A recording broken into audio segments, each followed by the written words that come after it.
News express at 6ಗೆ ಸ್ವಾಗತ. ನಾನು ಸುಷ್ಮಾ. ಸಂಜೆ ಸವತಿ ಜೊತೆಗಿನ ಮಾತುಕತೆಗೆ ಹೋಗ್ತಾರಾ ಧರಣಿ ನಿರತ ಸಿಬ್ಬಂದಿ? ನೌಕರರ ಮುಷ್ಕರವನ್ನೇ ಬಂಡವಾಳ ಮಾಡಿಕೊಂಡಿದ್ದು ಹೇಗೆ ಖಾಸಗಿ ದರ್ಬಾರ್? ಮುಷ್ಕರ ಕೈಗೊಂಡಿರೋ ಸಾರಿಗೆ ಸಿಬ್ಬಂದಿಗೆ ಡಿಕೆಶಿ ಕೊಟ್ಟ ಭರವಸೆ ಏನು? ನಾಳೆಯೂ ಸಾರಿಗೆ ಸಿಬ್ಬಂದಿಯ ಮುಷ್ಕರ ಮುಂದುವರಿಯುತ್ತಾ? ಲಕ್ಷ್ಮಣ ಸವದಿ ಜೊತೆಗಿನ ಸಭೆ ವಿಫಲವಾಗಿದ್ದು ಯಾಕೆ?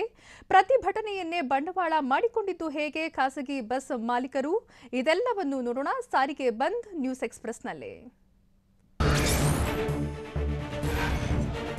ಸಾರಿಗೆ ನೌಕರರನ್ನ ಸರ್ಕಾರಿ ನೌಕರರನ್ನಾಗಿ ಮಾಡಬೇಕು, ಅಲ್ಲಿವರೆಗೆ ನಮ್ಮ ಅನಿರ್ದಿಷ್ಟಾವಧಿ ಮುಷ್ಕರ ಮುಂದುವರಿಯುತ್ತೆ ಎಂದು ರೈತ ಮುಖಂಡ ಕೋಡಿಹಳ್ಳಿ ಚಂದ್ರಶೇಖರ್ ಹೇಳಿದ್ದಾರೆ. ಸುದ್ದಿಗೋಷ್ಠಿಯಲ್ಲಿ ಮಾತನಾಡಿದ ಅವರು, ಸರ್ಕಾರಿ ನೌಕರರೆಂದು ಘೋಷಣೆಯಾಗುವವರೆಗೂ ಚಳುವಳಿ ಮುಂದುವರಿಯಲಿದೆ ಅಂತ ತಿಳಿಸಿದ್ರು.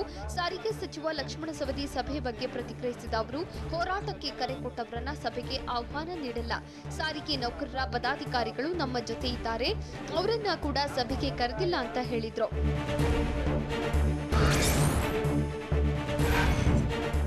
ಸಚಿವ ಲಕ್ಷ್ಮಣ ಸವದಿ ನಡೆಗೆ ಕೋಡಿಹಳ್ಳಿ ಚಂದ್ರಶೇಖರ್ ಕಿಡಿಕಾರಿದ್ದಾರೆ. ಸಾರಿಗೆ ಸಚಿವ ಲಕ್ಷ್ಮಣ ಸವದಿ ಅತಿ ಬುದ್ಧಿವಂತಿಕೆ ತೋರಿಸುತ್ತಿದ್ದಾರೆ. ಯೂನಿಯನ್ ಲೀಡರ್ಗಳು ನೆನ್ನೆಗೆ ಪ್ರತಿಭಟನೆಯಲ್ಲಿ ಇರಲಿಲ್ಲ. ಅವರ ಜೊತೆ ಸಭೆ ಮಾಡ್ತೀವಿ ಅಂದ್ರೆ ನಾವು ಒಪ್ಪಲ್ಲ, ಸಭೆಗೆ ಹೋಗಲ್ಲ ಅಂತ ಕೋಡಿಹಳ್ಳಿ ಹೇಳಿದ್ದಾರೆ. ನೆನೆ ಚಳವಳಿಯಲ್ಲಿ ಯಾರು ಇದ್ರೂ ಅವರ ಜೊತೆ ಮಾತನಾಡಬೇಕು. ಹೋರಾಟ ಮಾಡಿದ ಯಾರನ್ನೂ ಸವದಿ ಅವರು ಸಭೆಗೆ ಕರೆದಿಲ್ಲ. ಹೋರಾಟದ ದಿಕ್ಕು ತಪ್ಪಿಸುವ ಕೆಲಸವನ್ನ ಸವದಿ ಮಾಡ್ತಿದ್ದಾರೆ ಅಂತ ಆರೋಪಿಸಿದ್ರು. KSRTC staff and workers federation ಪ್ರಧಾನ ಕಾರ್ಯದರ್ಶಿ ಅನಂತ ಸುಬ್ಬರಾವ್ ಹೇಳಿದ್ರೆ, ಮುಷ್ಕರ ಹಿಂಪಡೆಯಲ್ಲ, ನಾವು ನಮ್ಮ ಹೋರಾಟವನ್ನು ಮುಂದುವರಿಸುತ್ತೇವೆ ಅಂತ ಕೆಎಸ್ಆರ್ಟಿಸಿ ನೌಕರರ ಒಕ್ಕೂಟದ ರಾಜ್ಯಾಧ್ಯಕ್ಷ ಚಂದ್ರು ಹೇಳಿದ್ದಾರೆ. ಮುಷ್ಕರಕ್ಕೆ ಕರೆ ಕೊಟ್ಟವರನ್ನ ಕರೆದು ಮಾತುಕತೆ ಮಾಡಲಿ, ಕರೆ ಕೊಟ್ಟವರು ನಾವು, ಅವರ ಜೊತೆ ಮಾತುಕತೆ ಮಾಡಿದ್ರೆ ಮಾಡಿಕೊಳ್ಳಲಿ ಎಂದು ವಾಗ್ವಾದ ನಡೆಸಿದ್ರು. ಅಲ್ಲದೆ ರಾಜ್ಯದ ಎಲ್ಲಾ ಘಟಕಗಳು ಬಂದ್ ಆಗಿದ್ದು, ಕೆಲವು ಅಂಧಾಭಿಮಾನಿಗಳು ಮಾತ್ರ ಬಸ್ ಓಡಿಸುತ್ತಿದ್ದಾರೆ ಅಂತ ಹೇಳಿದ್ರು. ಸಾರಿಗೆ ಸಚಿವ ಉಪಮುಖ್ಯಮಂತ್ರಿ ಲಕ್ಷ್ಮಣ ಸವದಿ ಜೊತೆ ಕೆಎಸ್ಆರ್ಟಿಸಿ ಯೂನಿಯನ್ ಲೀಡರ್ಸ್ ಸಭೆ ನಡೆಸಿದ್ರು. ಈ ವೇಳೆ ಸಾರಿಗೆ ನೌಕರರನ್ನ ಸರ್ಕಾರಿ ನೌಕರರನ್ನಾಗಿ ಮಾಡುವ ಬೇಡಿಕೆಯ ಬಗ್ಗೆ ಚರ್ಚಿಸಲಾಯಿತು. ಆದರೆ ಈ ಬೇಡಿಕೆ ಈಡೇರಿಕೆ ಸದ್ಯಕ್ಕೆ ಅಸಾಧ್ಯ ಎಂದು ಸಾರಿಗೆ ಸಚಿವ ಲಕ್ಷ್ಮಣ ಸವದಿ ಹೇಳಿದ್ದು, ಕೊರೋನಾದ ಸಮಯದಲ್ಲಿ ಸಹಕರಿಸಲು ಮನವಿ ಮಾಡಿದ್ರು. ಚರ್ಚೆಯಲ್ಲಿ ಕೋವಿಡ್ ಸಮಯದಲ್ಲಿ ಸಾವಿಗೀಡಾದ ಸಾರಿಗೆ ನೌಕರರ ಕುಟುಂಬಕ್ಕೆ 30 ಲಕ್ಷ ಬೇಡಿಕೆ ಬಗ್ಗೆ ಪ್ರಸ್ತಾಪಿಸಲಾಯಿತು. ಅನಿರ್ದಿಷ್ಟಾವಧಿ ಪ್ರತಿಭಟನೆಗೆ ಮುಂದಾಗಿರೋ ಸಾರಿಗೆ ನೌಕರರು ತಮ್ಮನ್ನು ಸರ್ಕಾರಿ ನೌಕರರನ್ನಾಗಿ ಮಾಡುವಂತೆ ಆಗ್ರಹಿಸಿದ್ದಾರೆ. ಈ ಬಗ್ಗೆ ಪ್ರತಿಕ್ರಿಯಿಸಿರುವ ಕೆಪಿಸಿಸಿ ಅಧ್ಯಕ್ಷ ಡಿಕೆ ಶಿವಕುಮಾರ್, ನಮ್ಮ ಸರ್ಕಾರ ಅಧಿಕಾರಕ್ಕೆ ಬಂದರೆ ಬೇಡಿಕೆ ಈಡೇರಿಸುತ್ತೇವೆ, ಸಾರಿಗೆ ನೌಕರರನ್ನು ಸರ್ಕಾರಿ ನೌಕರರನ್ನಾಗಿ ಮಾಡುತ್ತೇವೆ ಅಂತ ಹೇಳಿದ್ರು. ಸದ್ಯದ ಬೆಳವಣಿಗೆಗಳ ಬಗ್ಗೆ ಮಾತನಾಡಿದ ಅವರು, ನಮ್ಮ ಸರ್ಕಾರ ಬಂದ್ರೆ ಎಲ್ಲಾ ಸಮಸ್ಯೆಗಳನ್ನ ಬಗೆಹರಿಸುತ್ತೇವೆ ಎಂದು ಭರವಸೆ ಕೊಟ್ಟರು.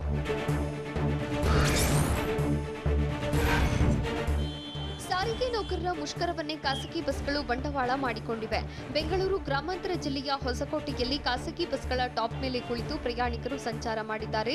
ಸರ್ಕಾರಿ ಬಸ್ಗಳು ಇಲ್ಲದಿರೋದ್ರಿಂದ ಪ್ರಯಾಣಿಕರು ಖಾಸಗಿ ಬಸ್, ಆಟೋಗಳ ಮೊರೆ ಹೋಗಿದ್ರು. ಇದನ್ನೇ ಬಳಸಿಕೊಂಡ ಖಾಸಗಿ ಬಸ್ಗಳ ಮಾಲೀಕರು ಪ್ರಯಾಣಿಕರ ಜೀವಕ್ಕೆ ಬೆಲೆ ಇಲ್ಲದಂತೆ ಟಾಪ್ ಮೇಲೆ ಕೂರಿಸಿಕೊಂಡು ಸಂಚಾರ ಮಾಡಿವೆ. ಅಲ್ಲದೆ ದುಪ್ಪಟ್ಟು ಹಣ ವಸೂಲಿ ಮಾಡ್ತಿದ್ದಾರಂತೆ.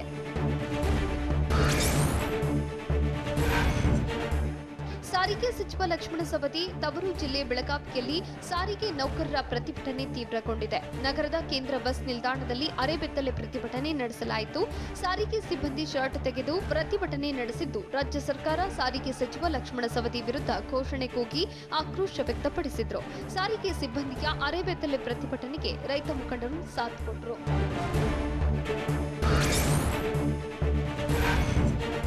ಬಿಎಂಟಿಸಿ, ಕೆಎಸ್ಆರ್ಟಿಸಿ ಬಸ್ಗಳ ಸಂಚಾರ ಇಲ್ಲದೆ ಇರೋದ್ರಿಂದ ಆಟೋ ಮತ್ತು ಖಾಸಗಿ ಬಸ್ ಭರ್ಜರಿ ವಸೂಲಿ ಮಾಡಿದೆ. ಆಟೋದವರು ಡಬಲ್ ರೇಟ್ ಕೇಳಿದ್ರೆ ಖಾಸಗಿ ಬಸ್ನವರು ಅನ್ಲಿಮಿಟೆಡ್ ಆಗಿ ಜನರನ್ನ ಹತ್ತಿಸುತ್ತಿದ್ದಾರೆ. ಕೊರೋನಾ ನಿಯಮಗಳನ್ನ ಖಾಸಗಿ ಬಸ್ಗಳಲ್ಲಿ ಗಾಳಿಗೆ ತೋರಿದ್ದು, ಬೆಂಗಳೂರಿನ ಕೆಆರ್ ಪುರಂನ ಟಿನ್ ಫ್ಯಾಕ್ಟರಿ ಬಸ್ ನಿಲ್ದಾಣದ ಬಳಿ ಖಾಸಗಿ ಬಸ್ಗಳ ದರ್ಬಾರ್ ಜೋರಾಗಿದೆ.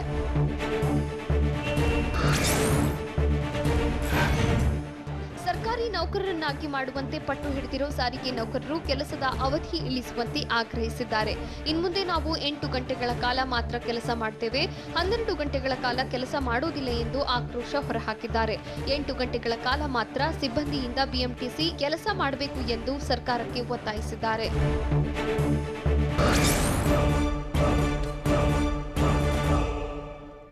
ಪ್ರಯಾಣಿಕರಿಗೆ ಸಾರಿಗೆ ಸಿಬ್ಬಂದಿ ಮಾಡಿದ ಮನವಿ ಏನು? ಪ್ರಯಾಣಿಕರನ್ನ ಇಳಿಸಿ ಬಸ್ ವಾಪಸ್ಸಾಗಿದ್ದು ಎಲ್ಲಿ? ನೌಕರರ ಮುಖಂಡನ ಜೊತೆಗೆ ಜನರ ವಾಗ್ವಾದ ಹೇಗಿತ್ತು? ಇದೆಲ್ಲವನ್ನು ನೋಡೋಣ ಬಸ್ ಸ್ಟಾಪ್ ನ್ಯೂಸ್ ಎಕ್ಸ್‌ಪ್ರೆಸ್‌ನಲ್ಲಿ. ನಮ್ಮ ಬೇಡಿಕೆ ಈಡೇರುವವರೆಗೂ ಹೋರಾಡ್ತೇವೆ ಎಂದು ಸಾರಿಗೆ ನೌಕರರು ಪಟ್ಟು ಹಿಡಿದಿದ್ದಾರೆ. ಬಸ್ಗಳನ್ನ ಬಸ್ ನಿಲ್ದಾಣದಲ್ಲಿ ನಿಲ್ದಾಣದ ಹೊರಗಡೆ ನಿಲ್ಲಿಸಿ ಪ್ರತಿಭಟನೆಗೆ ಇಳಿದಿದ್ದಾರೆ. ಇದೇ ವೇಳೆ ಮುಷ್ಕರಕ್ಕೆ ಬೆಂಬಲಿಸುವಂತೆ ಸಾರಿಗೆ ನೌಕರರು ಜನರಿಗೆ ಮನವಿ ಮಾಡಿದ್ದಾರೆ. ಟಿಕೆಟ್ ಕೊಡೋ ಪ್ರಯಾಣಿಕರು ನಮಗೆ ದೇವರಿದ್ದಂತೆ. ಸಂಸ್ಥೆ ಬೆಳೆಯಬೇಕಂದ್ರೆ ಪ್ರಯಾಣಿಕರು ಕೂಡ ಮುಖ್ಯ. ಆದರೆ ಪ್ರಯಾಣಿಕರು ನಮ್ಮ ಕಷ್ಟವನ್ನ ಅರ್ಥ ಮಾಡಿಕೊಳ್ಬೇಕು. ನಮ್ಮ ಹೋರಾಟಕ್ಕೆ ಸಹಕರಿಸಬೇಕು ಎಂದು ಸಾರಿಗೆ ನೌಕರರು ಕೋರಿದ್ದಾರೆ.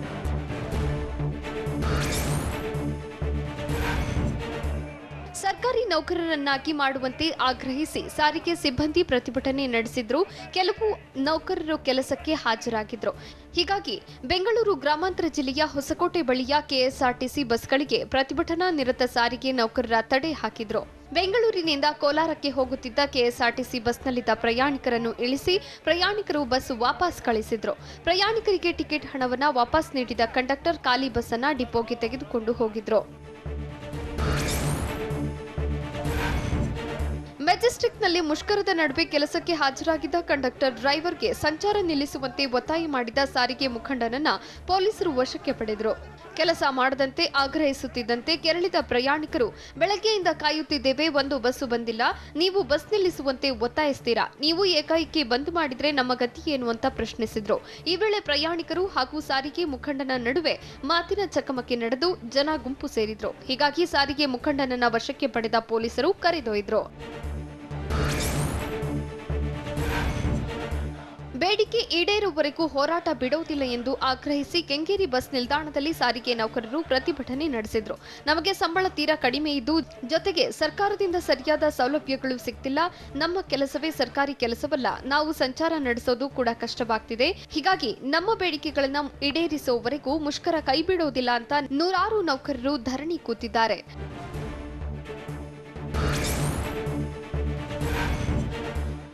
ಬೆಂಗಳೂರಿನ ಬನಶಂಕರಿ ಬಸ್ ನಿಲ್ದಾಣದಲ್ಲೂ ಸಾರಿಗೆ ಸಿಬ್ಬಂದಿ ಮುಷ್ಕರಕ್ಕೆ ಕೈಜೋಡಿಸಿದ್ದಾರೆ. ಆದರೆ ಸರ್ಕಾರಿ ಮುಷ್ಕರದ ನಡುವೆ ಬಸ್ ಸಂಚಾರ ಆರಂಭಿಸಿದ್ದ ಚಾಲಕನಿಗೆ ಪ್ರತಿಭಟನಾ ನಿರತ ನೌಕರರು ಹಿಗ್ಗಾಮುಗ್ಗಾ ತರಾಟೆಗೆ ತೆಗೆದುಕೊಂಡರು. ಬಸ್ನಿಂದ ಚಾಲಕನನ್ನು ಕೆಳಗಿಳಿಸಿದ ಪ್ರತಿಭಟನಾ ನಿರತರು ಆಕ್ರೋಶ ಹೊರಹಾಕಿದ್ರು.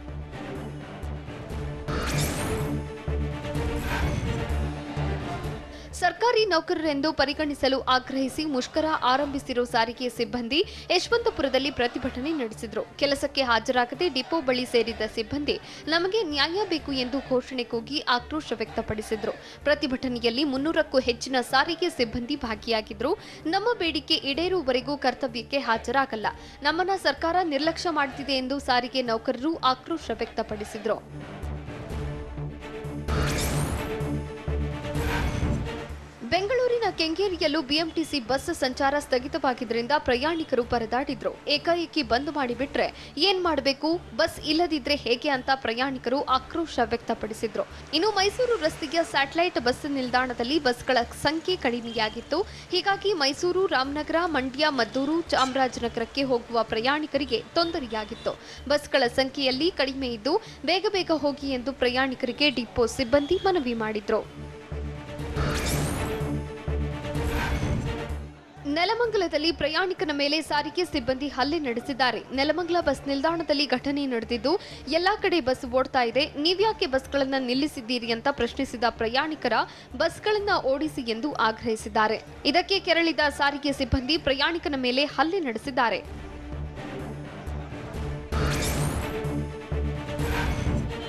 ಬಸ್ ಸಂಚಾರ ಸ್ಥಗಿತಗೊಳಿಸಿ ಸಾರಿಗೆ ಸಿಬ್ಬಂದಿ ಧರಣಿ ನಡೆಸುತ್ತಿದ್ದು, ಪ್ರಯಾಣಿಕರು ತೀವ್ರ ಸಂಕಷ್ಟಕ್ಕೆ ಸಿಲುಕಿದ್ದಾರೆ.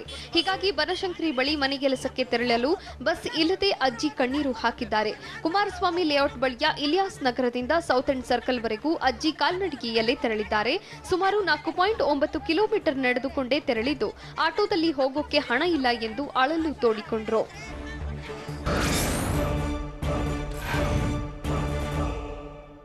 ಸಚಿವ ಲಕ್ಷ್ಮಣ ಸವದಿ ಸಭೆಗೆ ಸಾರಿಗೆ ಮುಖಂಡರು ಹಾಜರಾಗ್ತಾರಾ? ಪ್ರತಿಭಟನಾ ನಿರತರ ಬೇಡಿಕೆಗೆ ನಮ್ಮ ಬೆಂಬಲ ಇಲ್ಲ ಅಂತ ಹೇಳಿದ್ದು ಯಾರು? ನಟಿ ಸಂಜನಾಗೆ ಹೈಕೋರ್ಟ್ ವಿಧಿಸಿದ ಷರತ್ತುಗಳೇನು? ಇದೆಲ್ಲವನ್ನು ನೋಡೋಣ ಬೆಂಗಳೂರು ನ್ಯೂಸ್ ಎಕ್ಸ್‌ಪ್ರೆಸ್‌ನಲ್ಲಿ.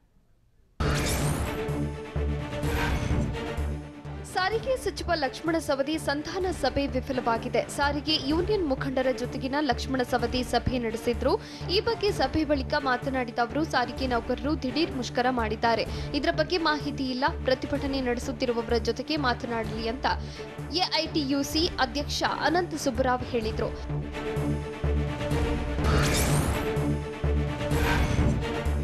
ಏನೇ ಸಮಸ್ಯೆಗಳಿದ್ರೂ ಬಂದು ಚರ್ಚಿಸಿ ಬಗೆಹರಿಸಿಕೊಳ್ಳಿ ಎಂದು ಪ್ರತಿಭಟನಾ ನಿರತ ಮುಖಂಡರಿಗೆ ಸಾರಿಗೆ ಸಚಿವ ಲಕ್ಷ್ಮಣ ಸವದಿ ಆಹ್ವಾನ ಕೊಟ್ಟಿದ್ದಾರೆ. ನಿಮ್ಮ ಸಮಸ್ಯೆಗಳನ್ನ ಮನವರಿಕೆ ಮಾಡಿಕೊಟ್ರೆ ನಾನು ಸಿಎಂ ಯಡಿಯೂರಪ್ಪ ಜೊತೆ ಚರ್ಚೆ ಮಾಡ್ತೇನೆ. ನಿಮ್ಮ ಮಧ್ಯದ ಬಾಂಧವ್ಯ ಹಾಳಾಗೋದು ಬೇಡ. ಸಾರಿಗೆ ನೌಕರರು ಮುಷ್ಕರ ಬಿಟ್ಟು ಕರ್ತವ್ಯಕ್ಕೆ ಹಾಜರಾಗಿ ಇಂದು ರಾತ್ರಿ ಎಷ್ಟೊತ್ತಾದರೂ ನಿಮಗೆ ಕಾಯ್ತಿರ್ತೇನೆ ಎಂದು ಸವದಿ ಹೇಳಿದರು.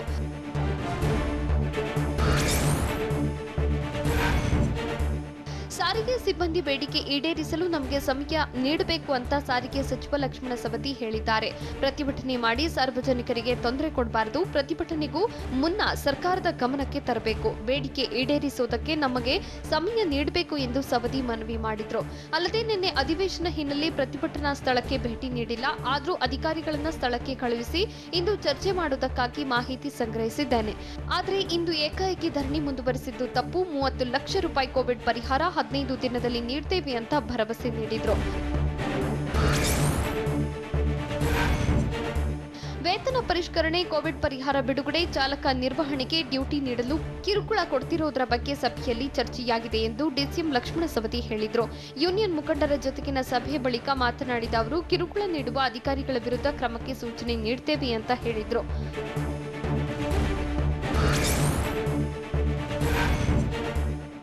ನಮ್ಮ ಬೆಂಬಲಿತರು ಯಾರೂ ಮುಷ್ಕರದಲ್ಲಿ ಭಾಗಿಯಾಗಿಲ್ಲ. ಆದರೆ ಸಾರಿಗೆ ನೌಕರರ ಹೋರಾಟಕ್ಕೆ ನಮ್ಮ ಬೆಂಬಲವಿದ್ದು ಅವರ ಬೇಡಿಕೆಗಳಿಗೆ ನಮ್ಮ ಬೆಂಬಲ ಇಲ್ಲ ಎಂದು ಎಐಟಿಯುಸಿ ಅಧ್ಯಕ್ಷ ಅನಂತ ಸುಬ್ಬರಾವ್ ಹೇಳಿದರು. ಡಿಸಿಎಂ ಲಕ್ಷ್ಮಣ ಸವದಿ ಜೊತೆಗಿನ ಸಭೆ ಬಳಿಕ ಅನಂತ ಸುಬ್ಬರಾವ್, ನಮಗೆ ಸಾರಿಗೆ ನೌಕರರ ಮುಷ್ಕರ ವಿಫಲಗೊಳಿಸುವ ಉದ್ದೇಶವಿಲ್ಲ. ನಾವು ಸಾರಿಗೆ ನಿಗಮ ನೌಕರರ ಪರವಾಗಿಯೇ ಇದ್ದೇವೆ ಅಂತ ತಿಳಿಸಿದರು.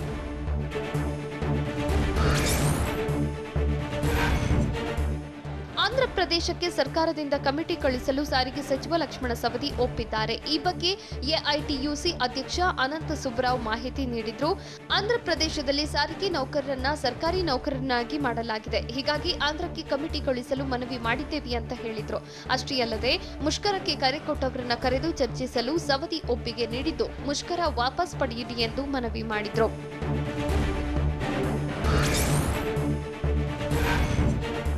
ಸಂಜೆಯೊಳಗೆ ನಮ್ಮ ಜೊತೆಗಿನ ಮಾತುಕತೆ ನಡೆಸಲಿ. ಮಾತುಕತೆ ಬಳಿಕ ನಾಳೆಯ ಮುಷ್ಕರದ ಬಗ್ಗೆ ತೀರ್ಮಾನ ಮಾಡುತ್ತೇವೆ ಎಂದು ರೈತ ಮುಖಂಡ ಕೋಡಿಹಳ್ಳಿ ಚಂದ್ರಶೇಖರ್ ಹೇಳಿದ್ದಾರೆ. ಸಾರಿಗೆ ಸಚಿವ ಲಕ್ಷ್ಮಣ ಸವದಿ ಸಭೆ ಮಾಡಿದ್ದು, ಆ ಸಭೆಯ ಉದ್ದೇಶ ಹೋರಾಟ ಹತ್ತಿಕ್ಕೋದಾಗಿ ಸರ್ಕಾರ ಪ್ರತಿಭಟನಾ ನಿರತ ಜೊತೆ ಮಾತುಕತೆ ನಡೆಸಬೇಕು. ಮಾತುಕತೆ ವಿಫಲವಾದರೆ ಮುಷ್ಕರ ಹಿಂಪಡೆಯುತ್ತಾರೆ. ಇಲ್ಲದಿದ್ದರೆ ಸಾರಿಗೆ ನೌಕರರು ಮುಷ್ಕರ ಮುಂದುವರಿಸುತ್ತಾರೆ ಎಂದು ಕೋಡಿಹಳ್ಳಿ ಚಂದ್ರಶೇಖರ್ ತಿಳಿಸಿದರು. ನೇರವಾಗಿ ಪ್ರತಿಭಟನಾ ನಿರತರ ಜೊತೆ ಮಾತನಾಡದಿದ್ರೆ ಯಾವುದೇ ನಿರ್ಧಾರಕ್ಕೆ ಬರುವುದಕ್ಕೆ ಸಾಧ್ಯವಿಲ್ಲ ಎಂದು ರೈತ ಸಂಘದ ಅಧ್ಯಕ್ಷ ಕೋಡಿಹಳ್ಳಿ ಚಂದ್ರಶೇಖರ್ ಹೇಳಿದ್ದಾರೆ. ನಿನ್ನೆಯೇ ಧರಣಿ ನಿರತ ಚರ್ಚೆಗೆ ಆಹ್ವಾನ ನೀಡಿದ್ರೆ ಇಂದು ಮುಷ್ಕರ ಮಾಡ್ತಿರ್ಲಿಲ್ಲ. ಸರ್ಕಾರ ಯಾವಾಗ ಧರಣಿ ನಿರತರ ಜೊತೆ ಚರ್ಚೆ ನಡೆಸುತ್ತೋ ಅಲ್ಲಿವರೆಗೂ ಇದು ಬಗೆಹರಿಯೋದಿಲ್ಲ.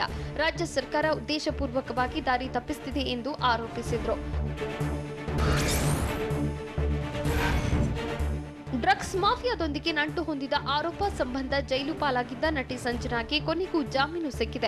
ಅನಾರೋಗ್ಯ ಕಾರಣಕ್ಕಾಗಿ ಜಾಮೀನು ಕೋರಿ ಸಂಜನಾ ಸಲ್ಲಿಸಿದ್ದ ಅರ್ಜಿ ವಿಚಾರಣೆ ನಡೆಸಿದ ಹೈಕೋರ್ಟ್ ಜಾಮೀನು ನೀಡಿದೆ. ಸಂಜನಾ ಪರ ಹಿರಿಯ ವಕೀಲ ಹಶ್ಮತ್ ಪಾಷಾ ವಾದ ಮಂಡಿಸಿ ಸಂಜನಾಗೆ ತಕ್ಷಣ ಶಸ್ತ್ರಚಿಕಿತ್ಸೆಯ ಅಗತ್ಯವಿದ್ದು, ಇಲ್ಲದಿದ್ದರೆ ಹ್ಯಾಮರೇಜ್ ಆಗುವ ಸಾಧ್ಯತೆ ಇದೆ ಎಂದು ವರದಿ ಇದೆ. ಹಾಗಾಗದಂತೆ ತಡೆಗಟ್ಟಲು ಜಾಮೀನು ನೀಡುವಂತೆ ಮನವಿ ಮಾಡಿದ್ರು. ವಾದ ಪ್ರತಿವಾದ ಆಲಿಸಿದ ಹೈಕೋರ್ಟ್ ಜಾಮೀನು ನೀಡಿದೆ.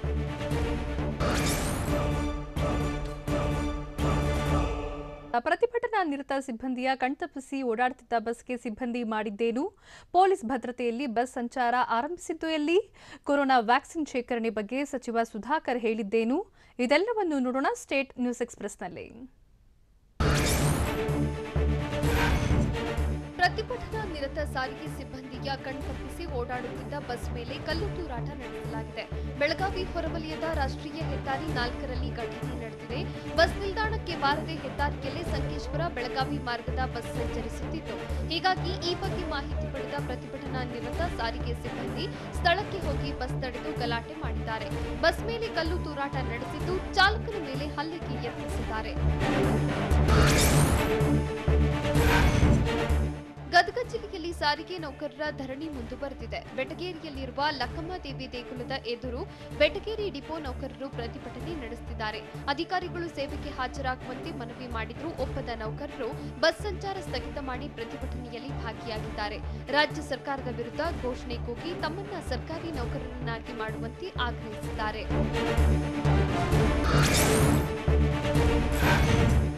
ಶಿವಮೊಗ್ಗದಲ್ಲಿ ಸಾರಿಗೆ ಅಧಿಕಾರಿಗಳು ಪೊಲೀಸ್ ಭದ್ರತೆಯಲ್ಲಿ ಬಸ್ ಸಂಚಾರ ಆರಂಭಿಸಿದ್ದಾರೆ.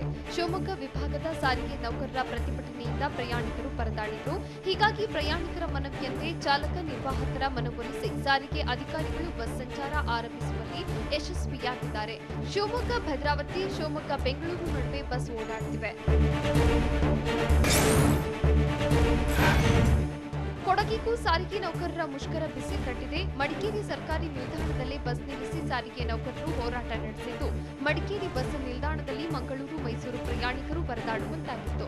ಮಂಗಳೂರಿನಿಂದ ಮೈಸೂರಿಗೆ ಟಿಕೆಟ್ ಕೊಟ್ಟಿದ್ದ ಕಂಡಕ್ಟರ್ ಮಡಿಕೇರಿಯಲ್ಲೇ ಪ್ರಯಾಣಿಕರನ್ನ ಇಳಿಸಿದ್ದಾರೆ. ಇದರಿಂದಾಗಿ ಮಂಗಳೂರಿನಿಂದ ಮೈಸೂರಿಗೆ ಹೊರಟಿದ್ದ ಮಹಿಳೆ ಸಂಕಷ್ಟಕ್ಕೆ ಸಿಲುಕಿದ್ರು.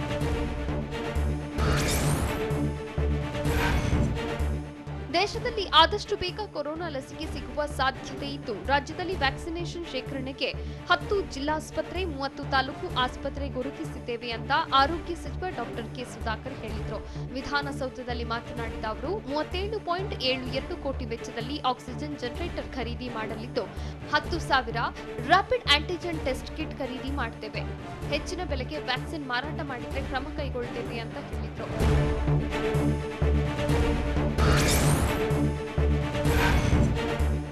ಈ ಬಾರಿ ಬೆಂಗಳೂರಿನ ಎಂಜಿ ರಸ್ತೆಯಲ್ಲಿ ಹೊಸ ವರ್ಷದ ಸಂಭ್ರಮಾಚರಣೆಗೆ ಬ್ರೇಕ್ ಹಾಕಿರುವುದಾಗಿ ವಿಧಾನಸೌಧದಲ್ಲಿ ಆರೋಗ್ಯ ಸಚಿವ ಕೆ ಸುಧಾಕರ್ ಹೇಳಿದರು.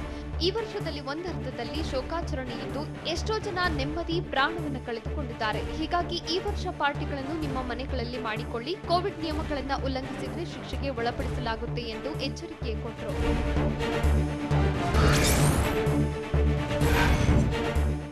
ಜಾನುವಾರು ಸಾಕಲು ಆಗಲ್ಲ ಎಂದ್ರೆ ಬಿಜೆಪಿ ಕಚೇರಿ ಬಳಿ ತಂದು ಬಿಡಿ, ನನ್ನ ಮನೆಗೆ ತಂದು ಬಿಡಿ, ನಾನು ಸಾಕ್ತೇನೆ ಎಂದು ಬೆಂಗಳೂರಿನಲ್ಲಿ ಕಂದಾಯ ಸಚಿವ ಆರ್ ಅಶೋಕ್ ಹೇಳಿದ್ದಾರೆ. ನಾವು ಗಂಡುಕರು ನಿಮ್ಮ ಹಿರಿಯರನ್ನು ಕೂಡ ಸಾಕ್ತೇವೆ, ಕಳುಹಿಸಿಕೊಡಿ ಅಂತ ಅಶೋಕ್ ತಿಳಿಸಿದ್ರು. ಅಲ್ಲದೆ ಸಿದ್ದರಾಮಯ್ಯ, ಡಿಕೆ ಶಿವಕುಮಾರ್ ನಿರುದ್ಯೋಗಿಗಳಾಗಿದ್ದು ರಾಜ್ಯದಲ್ಲಿ ಗೋಹತ್ಯೆ ನಿಷೇಧ ಕಾನೂನು ಜಾರಿಯಾಗಲಿದೆ ಎಂದು ತಿಳಿಸಿದ್ರು.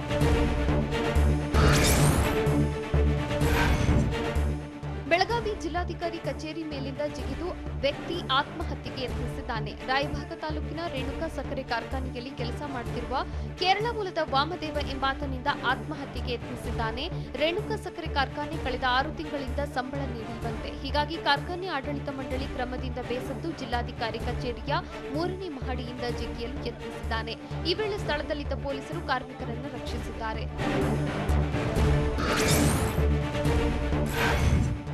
ಕಾಫಿ ಪ್ಲಾಂಟರ್ಗೆ ನೀಡಿದ್ದ ಚೆಕ್ ಬೌನ್ಸ್ ಪ್ರಕರಣಕ್ಕೆ ಸಂಬಂಧಿಸಿದಂತೆ ದಿವಂಗತ ಸಿದ್ಧಾರ್ಥ ಪತ್ನಿ ಮಾಳವಿಕಾ ಸಿದ್ಧಾರ್ಥ ಹೆಗಡೆ ವಿರುದ್ಧದ ಸಮನ್ಸ್ಗೆ ತಡೆ ನೀಡಲಾಗಿದೆ. ಕಾಫಿ ಪ್ಲಾಂಟರ್ ಲಲಿತಮ್ಮ ದಾಖಲಿಸಿದ ದೂರಿನ ವಿಚಾರಣೆ ನಡೆಸಿದ ಬೆಂಗಳೂರಿನ ACMM court Malavika Siddhartha Hegde, SV Ranganath ಸೇರಿ 9 ನಿರ್ದೇಶಕರಿಗೆ ಸಮನ್ಸ್ ಜಾರಿಗೊಳಿಸಿತ್ತು. ಹೀಗಾಗಿ ಸಮನ್ಸ್ ಪ್ರಶ್ನಿಸಿ ಮಾಳವಿಕಾ ಹೈಕೋರ್ಟ್ಗೆ ಅರ್ಜಿ ಸಲ್ಲಿಸಿದರು.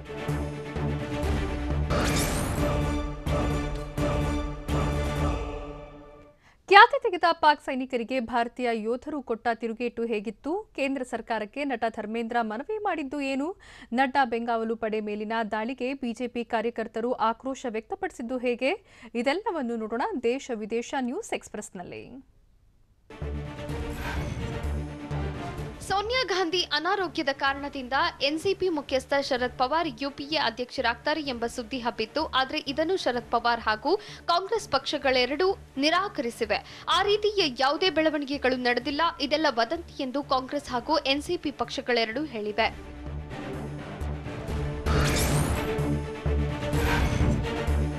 ಆಯುರ್ವೇದ ವೈದ್ಯರಿಗೆ ಶಸ್ತ್ರಚಿಕಿತ್ಸೆ ಮಾಡಲು ಅನುಮತಿ ನೀಡಿರುವುದನ್ನು ವಿರೋಧಿಸಿ ಅಲೋಪತಿ ವೈದ್ಯರು ಭಾರತೀಯ ವೈದ್ಯಕೀಯ ಒಕ್ಕೂಟ ಐಎಂಎ ದೇಶವ್ಯಾಪಿ ಮುಷ್ಕರಕ್ಕೆ ಕರೆ ಕೊಟ್ಟಿದೆ. ಮುಷ್ಕರಕ್ಕೆ ಹೈದರಾಬಾದ್ನಲ್ಲೂ ಬೆಂಬಲ ವ್ಯಕ್ತವಾಗಿದ್ದು ಒಪಿಡಿ ಬಂದ್ ಮಾಡಿ ವೈದ್ಯರು ಪ್ರತಿಭಟನೆ ನಡೆಸಿದ್ರು.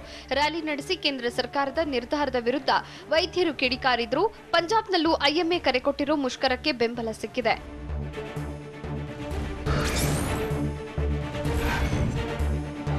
ಮೋದಿ ತವರು ರಾಜ್ಯ ಗುಜರಾತ್ನಲ್ಲೂ ಕೇಂದ್ರ ಸರ್ಕಾರದ ನಿರ್ಧಾರಕ್ಕೆ ಖಂಡನೆ ವ್ಯಕ್ತವಾಗಿದೆ. ಆಯುರ್ವೇದದ ವೈದ್ಯರಿಗೆ ಶಸ್ತ್ರಚಿಕಿತ್ಸೆ ಮಾಡಲು ಅವಕಾಶ ನೀಡಿರುವುದನ್ನು ಖಂಡಿಸಿ ಅಹಮದಾಬಾದ್ನಲ್ಲಿ ವೈದ್ಯರು ಪ್ರತಿಭಟನೆ ನಡೆಸಿದ್ರು. ಇನ್ನು ದೆಹಲಿಯಲ್ಲಿ ಕೈಗಳಿಗೆ ಕಪ್ಪು ಪಟ್ಟಿ ಧರಿಸಿಕೊಂಡು ಕರ್ತವ್ಯಕ್ಕೆ ಹಾಜರಾಗಿ ವೈದ್ಯರು ಆಕ್ರೋಶ ವ್ಯಕ್ತಪಡಿಸಿದ್ರು.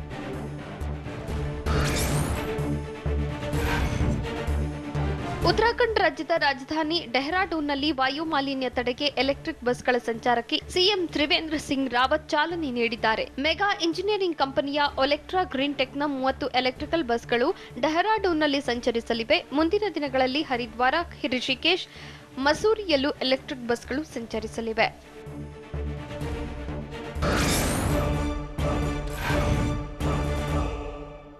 ಇದು ಇವತ್ತಿನ ನ್ಯೂಸ್ ಎಕ್ಸ್‌ಪ್ರೆಸ್ ಅಟ್ 6 ನಿರಂತರ ಸುದ್ದಿಗಾಗಿ ನೋಡ್ತಾ ಇರಿ TV9.